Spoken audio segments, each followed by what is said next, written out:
Bonjour à tous étudiants de l'UAPV, une nouvelle semaine s'annonce avec de nouvelles chroniques faites pour vous. Diane montera sa propre chorale universitaire et Antonin se penchera sur les sports d'hiver. Mais nous n'avons pas fini de vous surprendre avec une autre nouvelle chronique se portant cette fois sur les étudiants Erasmus. Je vous laisse donc avec Evelyne pour plus de détails. Bonjour à tous, aujourd'hui on se retrouve dans l'Austrie pour parler avec des étudiants en échange. L'UAPV est aussi une université internationale. Chaque année, de nombreux étudiants viennent pour effectuer une période d'études ici à Avignon. Dans cette nouvelle chronique, on va rencontrer ces étudiants pour apprendre quelque chose sur leur pays, la vie à l'étranger et l'expérience Erasmus. Aujourd'hui, on commencera avec l'Angleterre et l'Irlande. La première fois que je suis allée en France, c'était dans le nord et c'était comme l'Angleterre. Mais ici, il fait beau, j'aime bien la Provence, elle est très belle. Et moi, je préfère Avignon parce que c'est plus petit que moi. J'adore la ville qui est très petite. L'enseignement, c'est très très différent. Ici en France, ça coûte moins cher. Et en Angleterre, oui, c'est cher et c'est mieux. La façon d'apprendre ici est plus traditionnelle et je pense que la nourriture est très différente ici. Je préfère la nourriture en Angleterre. La nourriture ici, c'est mieux. C'est cultivé ici et je crois que c'est très bon pour l'économie française. Confortable parce que mes amis et mes familles qui habitent ici en Angleterre et je pense que toute la façon en Angleterre est plus confortable et facile. Pour moi, oui. Les crêpes, il n'y a pas de crêpes assez bons comme en France. De voyager beaucoup. L'opportunité à rencontrer beaucoup de personnes, de cultures différentes, de pays différents. L'été me manque beaucoup, c'est très différent en Irlande. Les fêtes irlandaises me manquent aussi. Les dîners que mes parents préparent, comme poulet rôti avec les carottes, les panais, la farce et aussi les fêtes. Ne faire pas le contact physique quand on rencontre avec les autres. C'est très bizarre pour les Irlandais. Ce n'est pas acceptable en Irlande à embrasser tous les temps, pas des bisous. Ouais. Merci Evelyne pour ce premier voyage. Et maintenant, nous allons parler Jeux Olympiques d'hiver avec Antonin. Bonjour à tous et bienvenue pour cette nouvelle chronique sportive. Donc comme vous avez pu le voir, il commence à faire froid dehors. Du coup, nous allons parler d'un événement qui a lieu dans moins de 3 mois, du 7 au 23 février. Les 22e Jeux Olympiques d'hiver, à Sochi.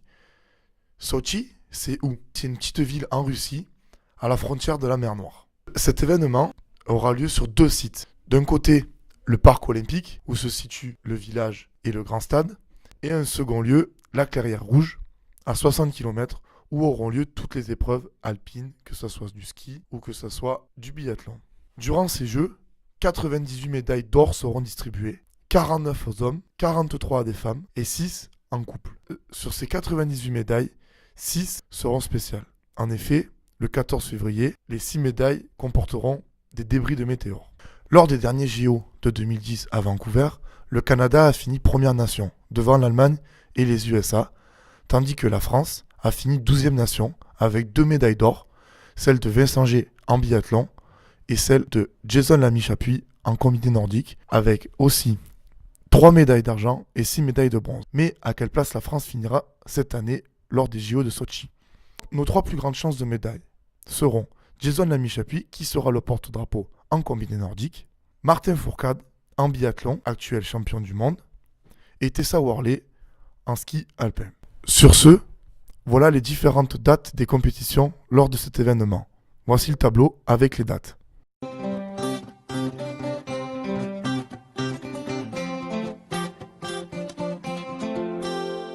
Sur ce, je vous dis à la prochaine pour une nouvelle émission. Je vous l'avais annoncé en début d'émission, UATV s'est transformé en chorale rien que pour la chronique de Diane. Alors, avez-vous une petite idée de la série télé dont il est question ? Et maintenant, place à Glee.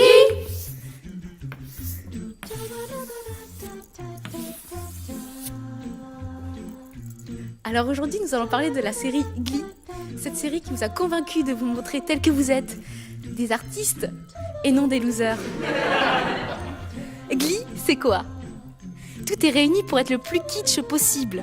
Le Glee Club réunit tous les losers vus par le réseau Fox. Une noire obèse, une chinoise émo, un handicapé nerd, une juive ambitieuse, une pop-up girl enceinte, une pop-up girl lesbienne, et j'en passe. Tous ces petits jeunes sont dirigés par un prof d'espagnol, ancienne star du lycée, avec une légère ressemblance avec Justin Timberlake. Mais le plus important, c'est qu'ils ont des rêves et ne cessent d'y croire. Mais oui, don't stop believing! Don't stop believing. Hold on to that feeling. Stay alive. Keep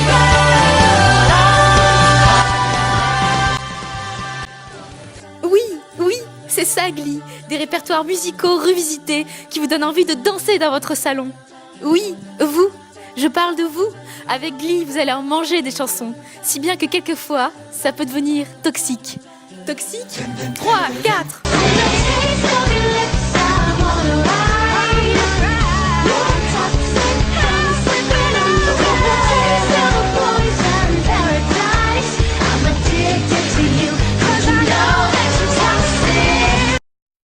Mais tout de suite, passons à la minute triste. I am lost, I am vain, I will never be the same without you, without you. I won't run, I won't fly, I will never make it through without you, without you. Bref, il n'est pas étonnant de voir que le monde des séries a tenté de faire son High School Musical vu le succès du film. Il est en revanche plus étonnant d'y voir à sa tête Ryan Murphy, qui est le créateur de Nip Tuck, où il y a du sexe en puissance et des chirurgies à tout va. Petite info, Murphy s'est inspiré de son enfance pour créer la série. Je vous laisse faire votre propre jugement. Faites-vous votre propre jugement. Ne laissez pas les a priori s'emparer de vous. Vous.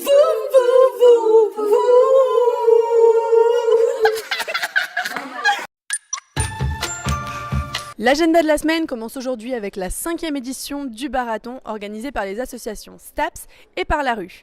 Il aura lieu demain, jeudi 21 novembre, et vous avez donc jusqu'à demain 14h pour aller chercher vos préventes au local Rêve.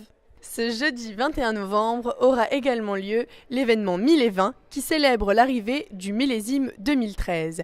Pour cette occasion, l'association étudiante Why Not sera présente sur la place de l'Horloge entre 17h30 et 20h et animera 2 stands. Un spectacle son et lumière projeté sur la devanture du Palais des Papes tous les jours entre 19h et 21h se tiendra entre le 21 novembre et le 1er décembre. L'association La Triplette de quartier organise son bal du quartier avec une entrée à 2 € le dimanche 24 novembre de 16h à 22h à l'ancienne caserne des pompiers. Merci à tous pour votre fidélité et vos réactions aux émissions. On se quitte comme d'habitude sur le bêtisier de la semaine et moi je vous dis à la semaine prochaine à la même heure. En attendant, n'oubliez pas de cliquer sur le lien de la meilleure association de France. UATV a besoin de vous, étudiants de l'UAPV.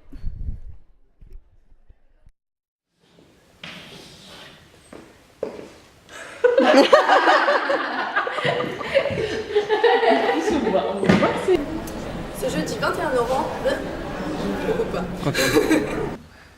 C'était là le bruit.